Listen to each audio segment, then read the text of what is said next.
ऐसे ही शक्ति और भक्ति दोनों एक दूसरे की पूरक है और राजस्थान देश और दुनिया में उसका प्रतीक है, उसका सिंबल है। और भाइयों बहनों, इसलिए भक्ति और शक्ति की इस धरा को कोटि कोटि नमन करता हूं। आप सबका मैं हृदय से अभिनंदन करता हूं। भाइयों बहनों, राजस्थान पिछले 5 वर्ष से करा रहा है। 5 वर्ष पहले राजस्थान डबल इंजन की सरकार के नेतृत्व में विकास की एक नई राह पर आगे बढ़ा था। विकास की बुलंदियों को छूता हुआ दिखाई दे रहा था। विकसित राज्यों की श्रेणी में आता हुआ दिखाई दे रहा था। राजस्थान, जिस राजस्थान का अपना गौरवशाली इतिहास है, जिस राजस्थान ने देश की आजादी के बाद देश की लोकतंत्र को जब कभी कुचलने का प्रयास हुआ तो उस दौरान श्री भैरव सिंह शेखावत जी के नेतृत्व में बनी गैर कांग्रेसी सरकार के नेतृत्व में एक नई राह पकड़ी थी कि हम विकास भी करेंगे, पर्यटन की सुविधाओं का विकास भी करेंगे और रोजगार का सृजन भी करेंगे, अन्नदाता किसानों के चेहरे पर खुशहाली भी लाएंगे। इस दिशा में जो एक प्रयास प्रारंभ किया था, तेजी के साथ आगे बढ़ते हुए श्रीमती वसुंधरा राजे जी के नेतृत्व में, इससे पहले विकास की जिन नई ऊंचाइयों की ओर, बुनियादी सुविधाओं को आगे बढ़ाने की ओर जिस राजस्थान ने तेजी के साथ कदम बढ़ाए थे, पिछले 5 वर्ष में वह तो अवरुद्ध हुआ ही। इन 5 वर्षों में राजस्थान भ्रष्टाचार में नंबर 1 आ गया, अराजकता में नंबर 1 आ गया, गुंडागिर्दी और अपराध में नंबर 1 हो गया, महिला संबंधी अपराध में नंबर 1 हो गया। भाइयों बहनों, सबसे महंगी बिजली, सबसे महंगा डीजल और पेट्रोल और हर प्रकार की व्यवस्था का कारक राजस्थान हो गया। महंगाई के साथ साथ हमारा युवा नौकरी और रोजगार के लिए भटकता है और यहां पर सबसे ज्यादा पेपर लीक की घटनाएं राजस्थान के अंदर हो रही है। भाइयों बहनों, इसीलिए आज मैं आपके पास आया हूं।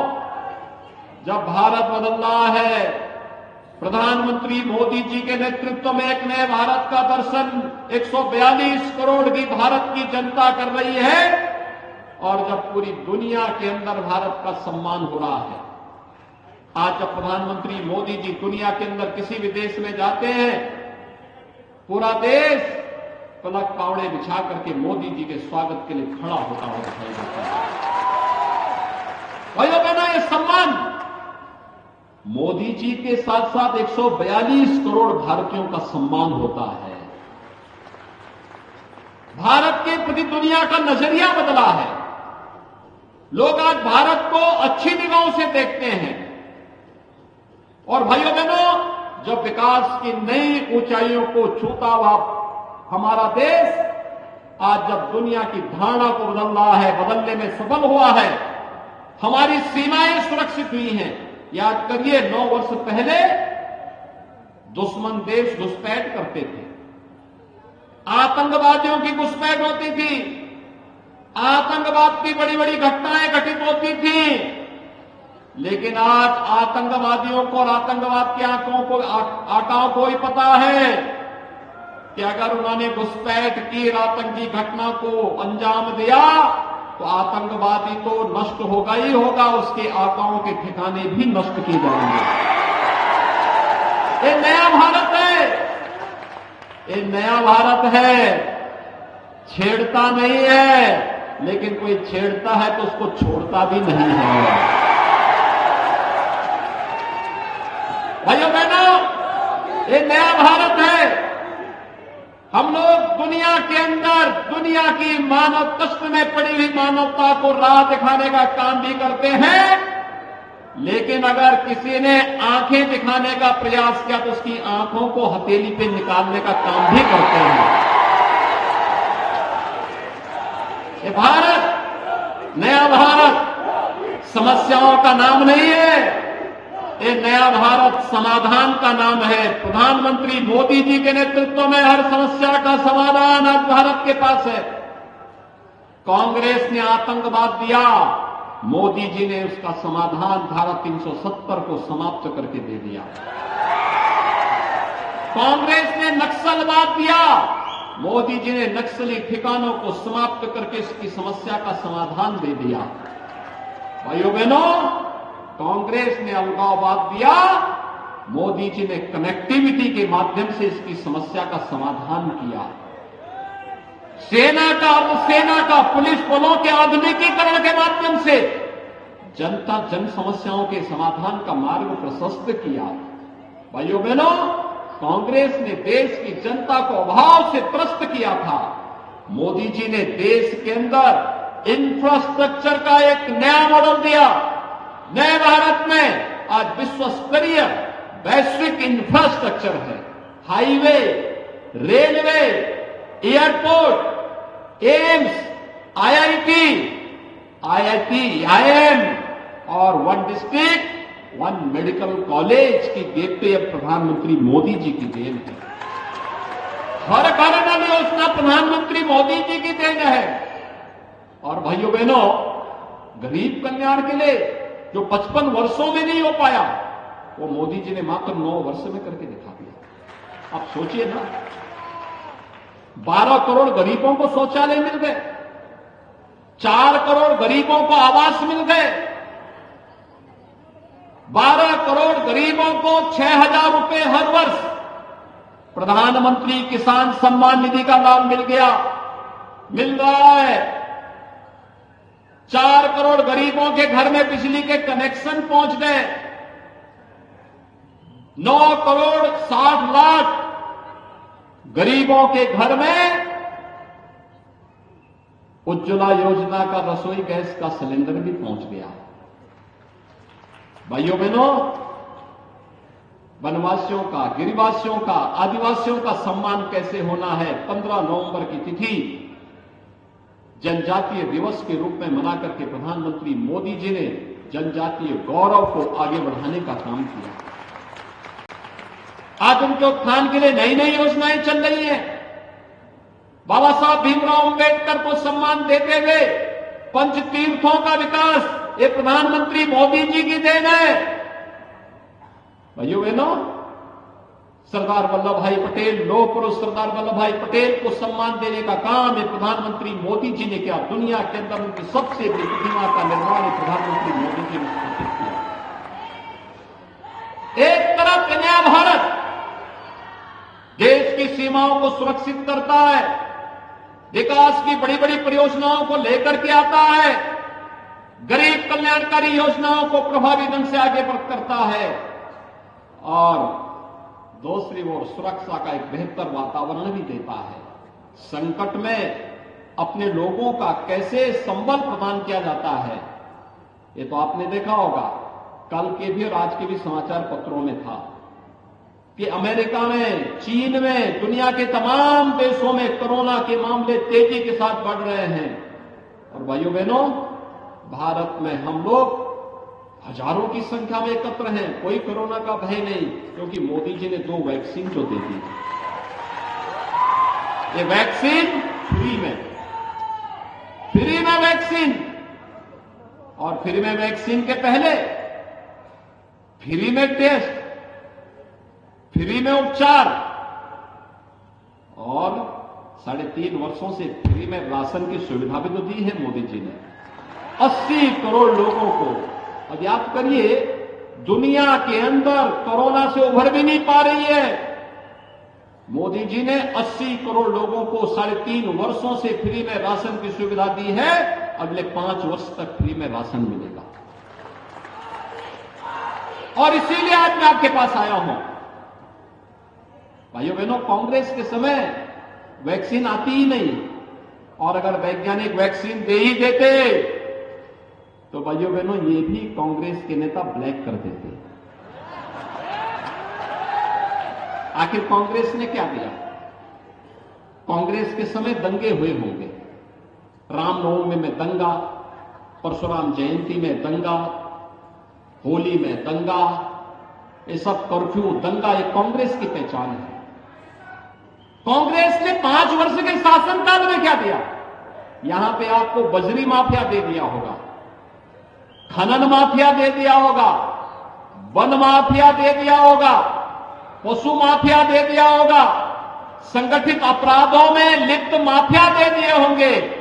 और भाइयों बहनों, इन्हीं माफिया का उपचार करने के लिए हम उत्तर प्रदेश में बुलडोजर लेके आए हैं। डबल इंजन की सरकार इस माफिया का उपचार अच्छी तरह करना जानती है। और इसलिए भाइयों बहनों, एक तरफ जनता को सुरक्षा की गारंटी और दूसरी तरफ आपकी आस्था का सम्मान। आस्था का सम्मान कैसे किया जाता है? कांग्रेस ने अपने सरकार के समय कहा था राम और कृष्ण हुए ही नहीं। आप याद करिए, हमारे यहां राजस्थान में जब हम आपस में मिलते हैं तो 2 ही संबोधन होता है, जय जोहार का और राम राम सा का। यही होता है ना? यही होता है ना? जय जोहार या राम राम सा, यही तो होता है। और कांग्रेस कहती है, एक तो सनातन को गाली देती है और दूसरी तरफ कहती है राम और कृष्ण तो हुए ही नहीं, यानी हमारे सनातन को भी गाली दे रहे हैं। अब तो हमें गाली दे रहे हैं, हमारे अस्तित्व पर प्रश्न खड़ा कर रहे हैं। भाइयों बहनों, जो हमारे अस्तित्व पर प्रश्न खड़ा कर रहा हो, क्या हमें उसे समर्थन करना चाहिए? क्या हमें माफियाओं को समर्थन करना चाहिए? क्या जो हमारे प्रभु को गाली देते हो, क्या हमें उन्हें समर्थन करना चाहिए? क्या? और देखिए, मोदी तो नाम है समाधान का। मोदी जी ने जो बोला सो करके दिखा दिया। 500 वर्षों की समस्या थी अयोध्या में, आज अयोध्या में मंदिर बन रहा है ना? अयोध्या में आज मंदिर बन रहा है ना? कोई संदेह है? अच्छा, डोगरपुर से कितने लोग वहां जाना चाहते हैं? अयोध्या पूरा डोगरपुर ही जाना चाहता है। आप सबका अभिनंदन है। अयोध्या में 22 जनवरी को प्रधानमंत्री मोदी जी के कर कमलों से अयोध्या में भगवान राम के भव्य मंदिर में रामलला विराजमान होंगे 500 वर्षों के बाद। याद करिए, हमारे पूर्वजों का कई पीढ़ियां चली गई राम मंदिर के लिए लड़ते लड़ते, लाखों लोग शहीद हो गए। आज राम मंदिर का निर्माण हो करके अब भगवान राम विराजमान भी होंगे 22 जनवरी को। और भाइयों बहनों, हर हिंदुस्तानी की इच्छा है कि प्रभु राम के मंदिर में मैं भी दर्शन करूं। और क्यों नहीं हो? राम हमारे पूर्वज हैं, हम तो उस विरासत के हैं। जैसे हम लोग आते हैं यहां, डोगरपुर हो, उदयपुर हो, चित्तौड़गढ़ हो, हर व्यक्ति मानता है कि हमारे तीर्थ हैं, आधुनिक तीर्थ हैं, क्योंकि देश के लिए त्याग और बलिदान के लिए एक अमिट छाप इस धरती ने छोड़ी है। और भाइयों बहनों, ऐसे ही देश के अंदर धर्म और न्याय की स्थापना के लिए, सत्य की स्थापना के लिए, राम राज्य की अवधारणा को देने के लिए प्रभु राम के प्रति हम सबका एक स्वाभाविक सम्मान और श्रद्धा का भाव है। और उसी श्रद्धा को व्यक्त करने का एक अवसर हर भारतवासी को प्राप्त होगा। और इस अवसर पर इसीलिए मैं आप सबका कहने के लिए आया हूं, भाइयों बहनों, उत्तर प्रदेश में डबल इंजन की सरकार नहीं होती तो ये काम नहीं होता। डबल इंजन की भाजपा की सरकार थी और मोदी जी का नेतृत्व है, तो अयोध्या में राम मंदिर का निर्माण हो रहा है, भव्य मंदिर का निर्माण हो रहा है। अयोध्या का दीपोत्सव भी आपने देखा होगा, लाखों दीप जल रहे थे अयोध्या में, हर वर्ष चलते हैं जब से भाजपा की सरकार उत्तर प्रदेश में आई है। सबको सुरक्षा, कोई दंगा नहीं वहां, कहीं कोई समस्या नहीं। कोई किसी प्रकार का धमका नहीं। भाइयों बहनों, इसीलिए हम लोग आज आपके पास आए हैं कहने के लिए, राजस्थान को इस अराजकता, अव्यवस्था, भ्रष्टाचार, गुंडागर्दी, माफियागिरी से मुक्त करने के लिए डबल इंजन की सरकार राजस्थान में भी चाहिए। डबल इंजन की सरकार के लिए श्री बंसीलाल कटारा को यहां से विधायक बनाना चाहिए। सहमत हैं? सभी लोग सहमत हैं? सभी लोग दोनों हाथ मिला करके एक बार अपनी सहमति का मोहर लगा करके मेरे सामने बताइए थोड़ा। दोनों हाथ मिला करके बोलेंगे भारत माता की। भाइयों बहनों, और मेरी अपील होगी आपसे, श्री बंसीलाल कटारा को कमल चुनाव चिन्ह पर आप जयपुर भेजिए। और भाइयों बहनों, बदले में बंसीलाल कटारा से मैं कहूंगा कि 22 जनवरी के बाद कोई एक शुभ मुहूर्त देख करके राम भक्तों को लेकर के अयोध्या आए। सहमत हैं? सब लोग सहमत हैं ना? तो भाइयों बहनों, आप सब डबल इंजन की सरकार बनाने के इस अभियान के साथ जुड़े।